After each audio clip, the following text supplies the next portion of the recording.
નમસ્કાર મિત્રો, આજે સીધું ને સટમાં આપણે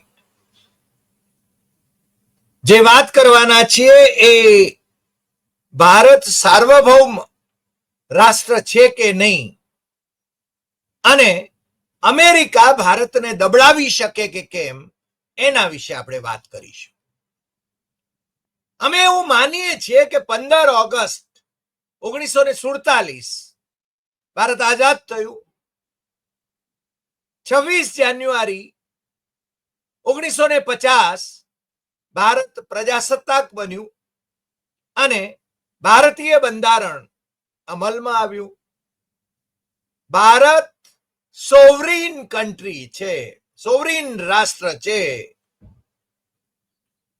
અને ભારત પોતાના નિર્ણયો પોતે લઈ શકે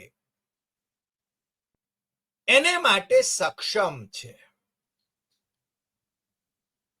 પરંતુ સમય બદલાયો હોય એવું લાગે છે, કારણ માનનીય વડાપ્રધાન નરેન્દ્ર મોદી વ્હાઇટ હાઉસ જાય છે અને વ્હાઇટ હાઉસ ના સુપ્રીમ લીડર ડોનાલ્ડ ટ્રમ્પ એ છાશવારે ભારતને ભાંડવાનું કામ કરી રહ્યા છે અને છેલ્લે એમણે જે વાત કરી છે એ ભારતે કોની પાસેથી શસ્ત્રો લેવા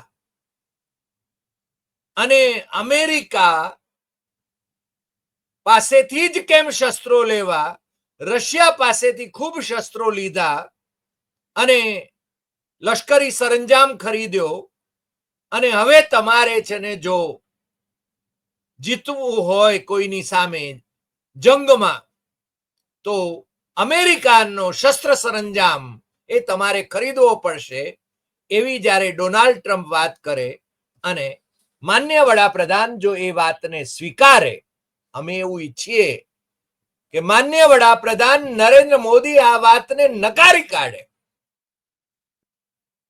પણ એ જો સ્વીકારે તો મને લાગે છે કે આ દેશ માટે માઠા દિવસ આવી રહ્યા છે. આઝાદીનો મતલબ નથી એવું આપણને બહુ સ્પષ્ટપણે જણાઈ રહ્યું છે. આજે એની તો વાત કરીએ છીએ, પરંતુ આજે અદાણીભાઈ માટે, ગૌતમભાઈ અદાણી માટે બખ્ખાના દિવસ આવી ગયા છે એવું ચોફેરથી જણાઈ રહ્યું છે. સુપ્રીમ કોર્ટે ધારાવી ઝુંપડપટ્ટીના પુનર્વિકાસ માટેના કોન્ટ્રાક્ટ જે ગૌતમ અદાણીની કંપનીઓને આપ્યા છે એને સુપ્રીમ કોર્ટમાંથી રાહત મળી છે. મળવાની જ હતી ને, તમે તો કહેશો.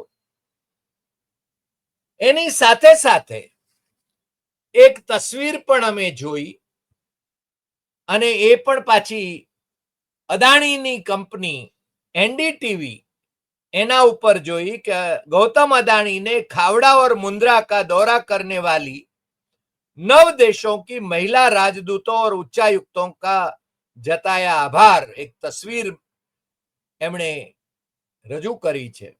પહેલી વાત તો એ છે કે બોર્ડર સ્ટેટમાં, બોર્ડર ઉપર બીજા દેશના રાજદૂતો અને ઉચ્ચાયુક્તોને એ ફરવા માટે લઈ જવાય કે કેમ, એમને માટે જરૂરી મંજૂરીઓ લેવાની હોય છે વિદેશી નાગરિકો માટે કે ગમે ત્યારે ગમે ત્યાં ફરી શકે એવું કંઈ છે.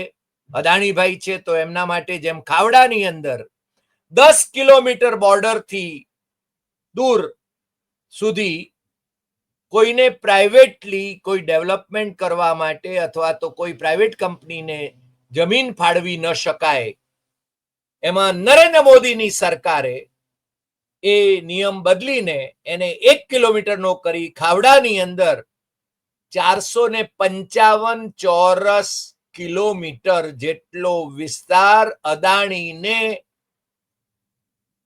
સૌર ઉર્જા અને પવન ઉર્જા માટે આપ્યો. મુન્દ્રા પોર્ટ તો તમને ખબર જ છે કે અદાણીને હવાલે છે ને છાશવારે મુન્દ્રા આજુબાજુથી ડ્રગ્સ એ ભારત આવી રહ્યા છે, એની પાછળ તપાસ થવી જોઈએ એવો આપણો આગ્રહ છે, પણ કેટલી તપાસ થાય છે એ તમે જાણો છો. ત્રીજી બાબત પણ અદાણીના સંદર્ભમાં જ મારે કહેવી છે. આજે માનનીય વડાપ્રધાન મોરેશિયસ ગયા છે. આમ તો મોરેશિયસ ક્યારેક ભારત સરકાર એનું સૂત્ર સંચાલન કરતી હતી, મોદી વખતમાં નહીં, અગાઉ આપણા ટોચના અધિકારીઓ મોરેશિયસના દરેક વિભાગમાં સલાહકાર તરીકે ત્યાં નિયુક્ત હતા. અમે મોરેશિયસ ગયા ત્યારે પણ ત્યાં અમે વ્યક્તિગત રીતે જોયું, ઘણા બધાને મળ્યા પણ હતા. પણ હવે મોરેશિયસ છે અને અદાણીભાઈ ની શેલ કંપનીઓની બાબતમાં, એના ત્યાંથી આવેલા ઇન્વેસ્ટમેન્ટની બાબતમાં પણ મોરેશિયસનું નામ ગાજ્યું છે. એમાં સાચું શું ખોટું શું એ આપણે નથી કહેતા, પરંતુ માન્ય વડાપ્રધાન ત્યાં ગયા છે એટલે અદાણીભાઈ ના સંદર્ભમાં મોરેશિયસની પણ ચર્ચા થાય એ સ્વાભાવિક છે. પણ આજે જે આપણે વાત કરવાની છે એ વાત ટ્રમ્પભાઈએ જે કહ્યું છે કે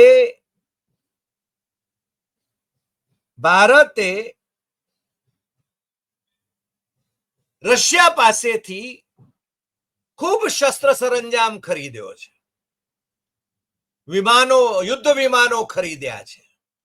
ભારત અને રશિયાના સંબંધો બહુ જૂના છે, મૈત્રીપૂર્ણ રહ્યા છે. રશિયા એ આપણે પડખે રહ્યું છે, ભૂતકાળમાં પણ, બાંગ્લા વોર વખતે પણ. અમેરિકા જ્યારે પાકિસ્તાનની મદદે 7મો બેડો જ્યારે પાઠવી રહ્યું હતું ત્યારે પણ રશિયા આપણે પડખે હતું અને આપણે બાંગ્લા વોર જીત્યા એટલું જ નહીં, પાકિસ્તાનના 91,000 જેટલા અધિકારીઓ અને જવાનોને શરણાગતિ સ્વીકારવાની ફરજ પડી અને 7મો બેડો, અમેરિકાનો 7મો બેડો પાકિસ્તાનની વારે આવે એ પહેલા જ યુદ્ધ વિરામ થઈ ચૂક્યો હતો. તમને યાદ હશે, રશિયા એ આપણું જૂનું મિત્ર છે.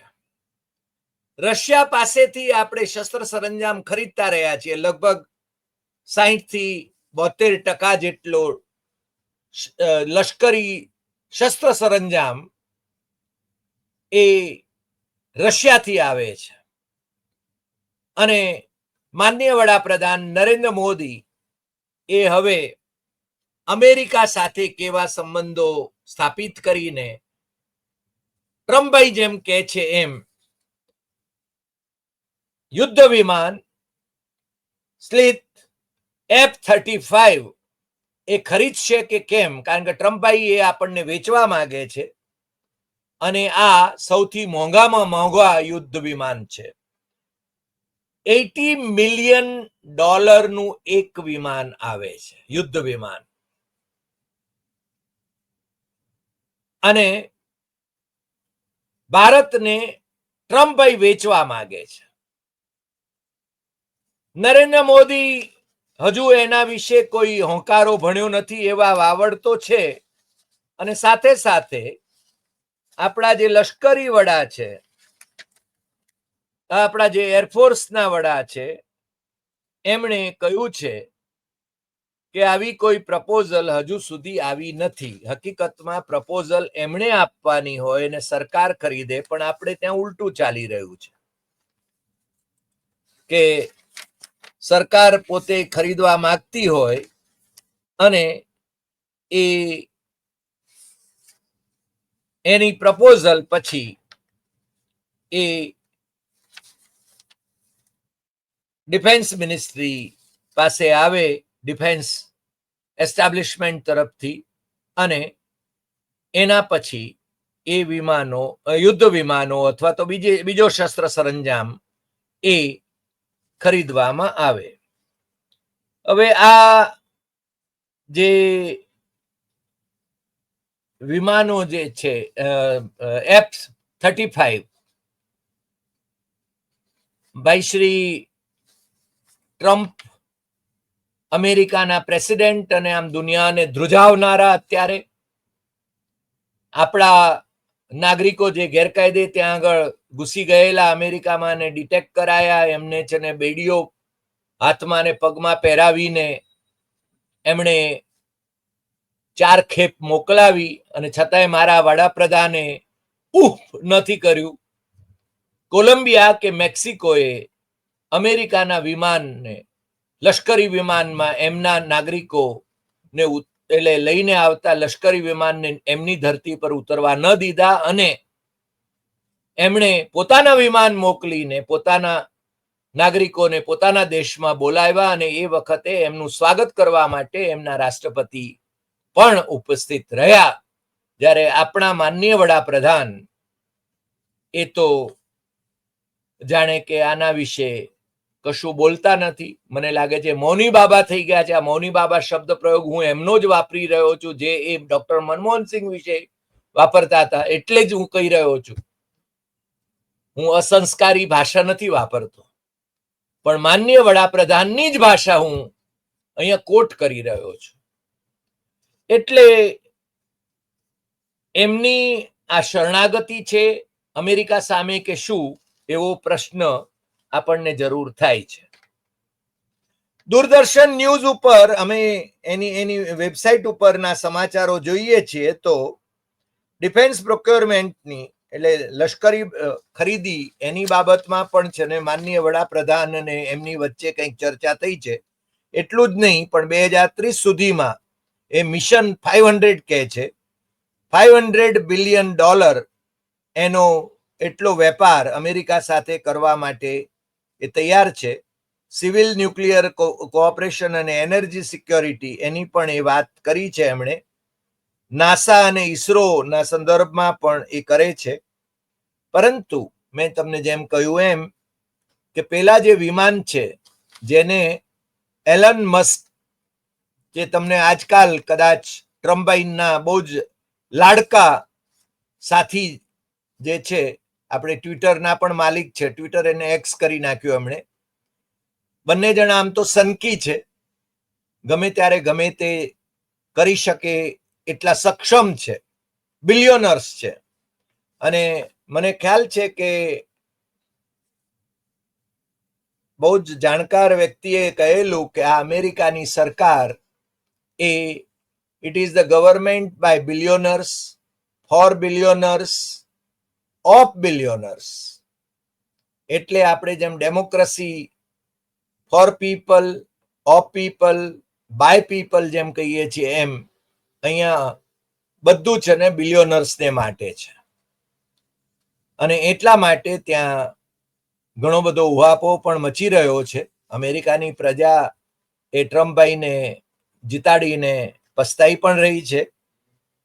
પણ આપણા એર ચીફ માર્શલ જે છે એપી સિંહ, એમણે કહ્યું છે કે Indian Air Force has not received any formal offer. એમણે ઇન્ડિયા ટુડે કોન્ક્લેવ 2025માં આ વાત કરી હતી. અને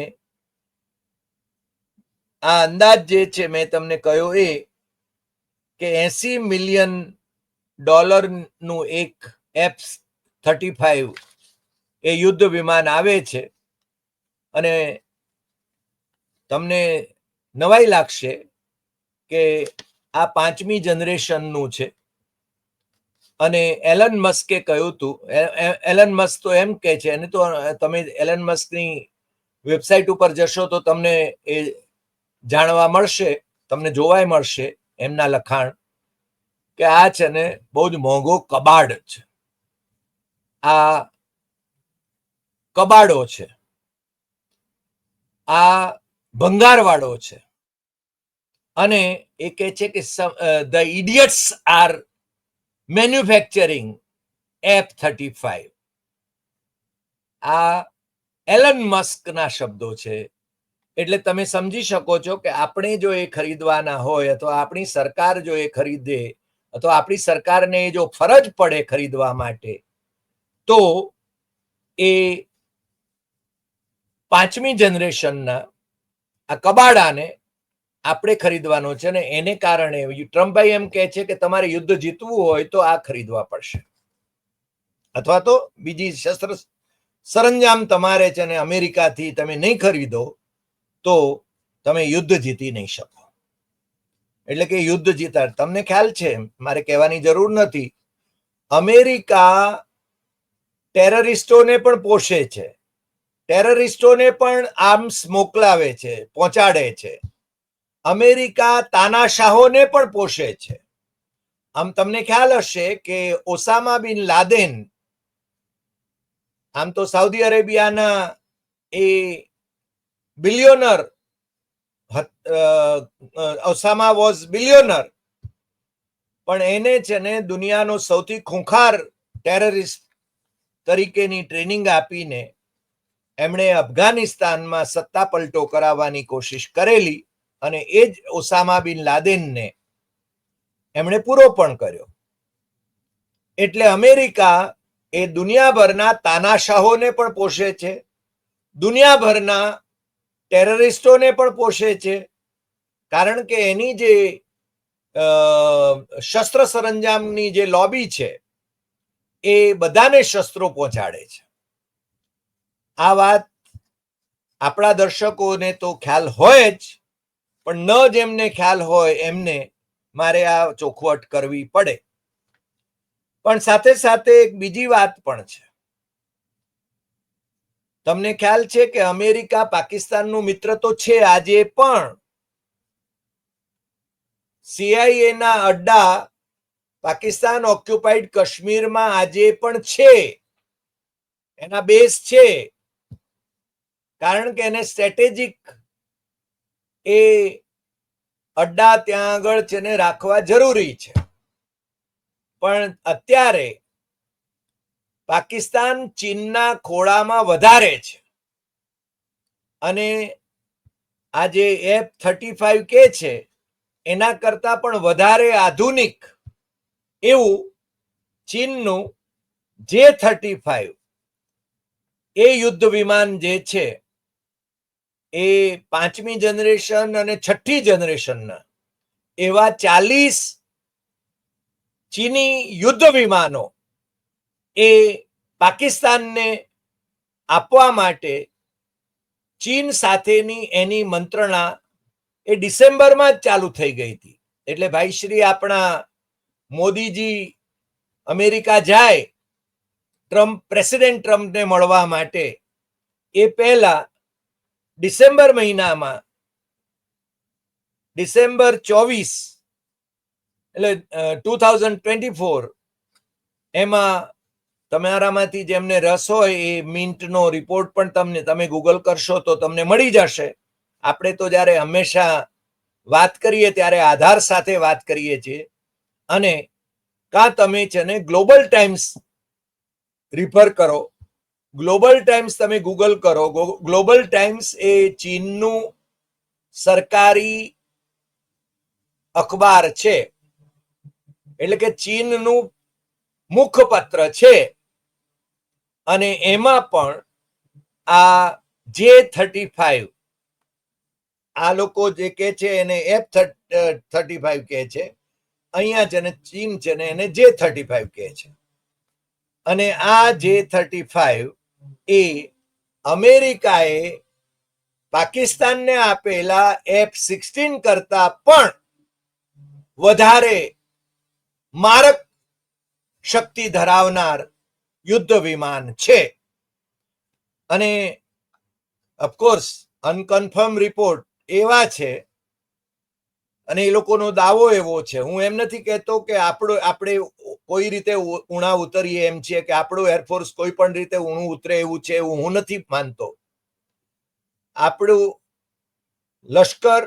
લશ્કરની ત્રણેય પાંખો એ છે ને કોઈ પણ સંજોગોને પહોંચી વળે એમ છે. પરંતુ એને જરૂરી શસ્ત્ર સામગ્રી એ યોગ્ય રીતે એને પહોંચાડવામાં આવે એ ખૂબ જરૂરી છે. પણ એવો દાવો કરાય છે કે પાકિસ્તાન ચીન સાથેના આ સંબંધોને કારણે ભારતના વાયુદળ કરતા 12 થી 15 વર્ષ પોતે આગળ હોય એવો દાવો કરે છે. એ સાચું છે ખોટું છે એ આપણે છે ને અનકન્ફર્મ રિપોર્ટ હું કહી રહ્યો છું, કારણ કે આ રિપોર્ટ આપણે સ્વીકારવા તૈયાર નથી. પણ મેં કહ્યું એમ કે ટ્રમ્પભાઈ જે રીતે આપણને દબડાવવાની કોશિશ કરે છે અને માનનીય વડાપ્રધાન નરેન્દ્ર મોદી એ મૌનમ શરણમ ગચ્છામી કરી રહ્યા છે અને ટ્રમ્પ એ ડિક્ટેટ કરે છે ભારતની નીતિઓને.